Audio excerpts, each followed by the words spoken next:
కావకాయ అమరావతి ఉత్సవాల నిర్వహణకు ఏర్పాట్లు ముమ్మరంగా సాగుతున్నాయి. ఏపీ పర్యాటక శాఖ ఆధ్వర్యంలో రేపటి నుంచి 3 రోజుల పాటు పున్నమి ఘాట్ భవానీ ఐలాండ్ వేదికగా ఈ వేడుకలు అంగరంగ వైభవంగా జరగనున్నాయి. తెలుగు సినిమా, సాహిత్యం, సంస్కృతి వైభవాన్ని దేశానికి చాటి చెప్పడమే లక్ష్యంగా నిర్వహిస్తున్న ఈ ఉత్సవాల కోసం వేదికల ఏర్పాటు, లైటింగ్, సౌండ్ సిస్టమ్, భద్రతా ఏర్పాట్లు, ట్రాఫిక్ నియంత్రణతో పాటు పర్యాటకుల సౌకర్యాలపై అధికారులు ప్రత్యేక దృష్టి సారించారు. సాంస్కృతిక ప్రదర్శనలు, సాహిత్య సదస్సులు, నృత్య, సంగీత కార్యక్రమాలు, ఇంటరాక్టివ్ సెషన్లతో పాటు ఈ 3 రోజుల ఉత్సవం రాష్ట్ర పర్యాటక అభివృద్ధికి కొత్త ఊపునివ్వనుందని అధికారులు తెలిపారు.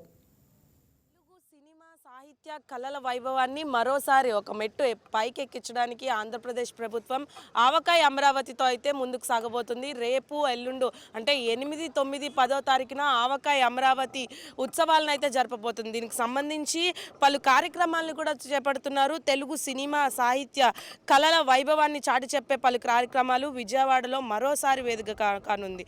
కృష్ణానది ఒడ్డున పున్నమి ఘాట్ భవానీ ఐలాండ్లో రాష్ట్ర పర్యాటక శాఖ టీమ్ వర్క్ ఆర్ట్స్ సంయుక్తంగా 3 రోజుల పాటు అయితే ఈ ఆవకాయ అమరావతి జరగనుంది. దీనికి సంబంధించి ముఖ్యంగా అంటే గురువారం ముఖ్యమంత్రి చంద్రబాబు నాయుడు కూడా ఇక్కడికి రానున్నారు. పున్నమి ఘాట్లో ఉత్సవాలను ప్రారంభించనున్నారు. అయితే దీనికి సంబంధించి పున్నమి ఘాట్లో కూడా భారీ ఎత్తున ఏర్పాట్లు చేశారు. ఇప్పటికే దాదాపు ఏర్పాట్లు పూర్తయినట్టు తెలుస్తుంది. మనకు అక్కడ చూస్తుంటే స్టేజ్ దగ్గర కూడా చాలా అద్భుతంగా సెట్ చేసినట్టు తెలుస్తుంది. అక్కడ ఏర్పాట్లు అయిన తర్వాత ముఖ్యంగా అంటే ప్రజలకు ఇబ్బంది లేకుండా చూసే అన్ని విభాగాలని కూడా ఇక్కడికి అలర్ట్ చేసినట్టు తెలుస్తుంది. ఇప్పటికే జిల్లా కలెక్టర్ కానీ దుర్గగుడి ఈవో కూడా పర్యవేక్షిస్తున్నట్టు తెలుస్తుంది. పర్యాటకానికి సంబంధించి ఇది ఒక గొప్ప మైలురాయిగా నిలిచిపోతుంది. ముఖ్యంగా గురువారం, శుక్రవారం, శనివారం అంటే భవానీ ద్వీపంలో జరగబోయే కార్యక్రమాలకు సంబంధించి కూడా పూర్తి వివరాలను ఇప్పటికే వెల్లడించినట్టు తెలుస్తుంది.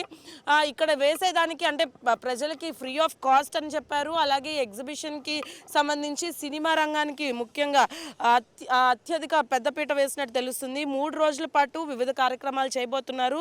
9వ రోజు అంటే 8వ రోజు ప్రారంభించిన తర్వాత 8, 9, 10న 3 రోజులు కూడా ఇటువంటి కార్యక్రమాలు తలపెట్టనున్నారు. అంటే 10వ రోజు ముఖ్యంగా భవానీ ద్వీపంలో తెలుగు కథన, కళ, సినిమా, జర్నలిజం, తెలుగు సాహిత్యానికి సంబంధించి ముఖ్యమైన కార్యక్రమాలను ఏర్పాటు చేయబోతున్నారు. పున్నమి ఘాట్లో సాయంత్రం వరకు జరిగే ఈ ప్రోగ్రామ్స్కి సంబంధించి ఇప్పటికే ప్రజలందరికీ అవగాహన కల్పించి అక్కడ నుండి ఎట్లా జరగబోతున్నాయి అనేవి కూడా చూపించారు. ముఖ్యంగా ఇటువంటి ఏర్పాట్లు చేయడంలో ఆంధ్రప్రదేశ్కి సంబంధించి చాలా పెద్దపీట వేసిందనే చెప్పుకోవచ్చు. మొన్నంతా భవానీపురంలో జరిగే ఎగ్జిబిషన్కి మొన్నంతా ప్రజలు ఏదైతే జరిగిందో దానికి చాలా వరకు ఉత్సాహంగా పాల్గొన్నారు. తర్వాత ఏదైతే పుస్తక మహోత్సవం ఉందో దానికి కూడా, బుక్ ఫెస్టివల్కి కూడా అంతే విధంగా ప్రజలు రావడం జరిగింది. ఇంకా దాని తర్వాత అతిపెద్ద ఈవెంట్ అయినా ఏదైతే ఆవకాయ అమరావతి ఉందో దీనికి కూడా అలాగే వస్తారని ఆశిస్తున్నారు. దీనికి సంబంధించి ఇప్పటికే ఏర్పాట్లు దాదాపు పూర్తయినట్టు కూడా తెలుస్తుంది. ఇది ఇక్కడ పరిస్థితి.